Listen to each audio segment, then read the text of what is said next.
Try कर सांग मैंने देखी आज गोटे बहुत बढ़िया रेसिपी बड़का भात में केमती पिठा करूँ मुझे छड़ी अदा रसुण पियाज सब छड़ी पियाज तक सब चुन चुन काटिदेवी देखिए मुझे सुंदर सब काटी गोटे प्लेट सजाई रखी मोर बड़का भात तक जो था ग्राइंडर जार ग्राइंड करी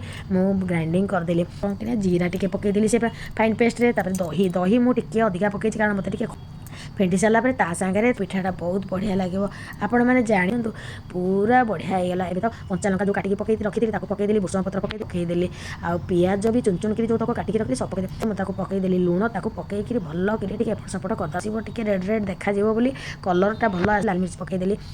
देखी ना मैंने विश्वास करें जो तैयारी हो पार्टी तापर मुझे कौन कली गैंग पैन पकईदेली फ्राई मैंने सोरिष तेल करेंगे बहुत बढ़िया टेस्ट लगे से सोरिष तेल थर पकईदेली तीन मात्र कर बेसी छोट फ्राई पैन देखी ना मोर के गोल्डन ब्राउन हो गलानी आप गोटे स्नाक्स आइटमटे हो आपण मैंने भी इच्छा करेंगे देखिए बास्ना होची आपण मैंने देखी नि एत सुंदर टिया पिठा होती वा केते टेस्ट होती आपण मैंने एमती गोटे थर करके खातु।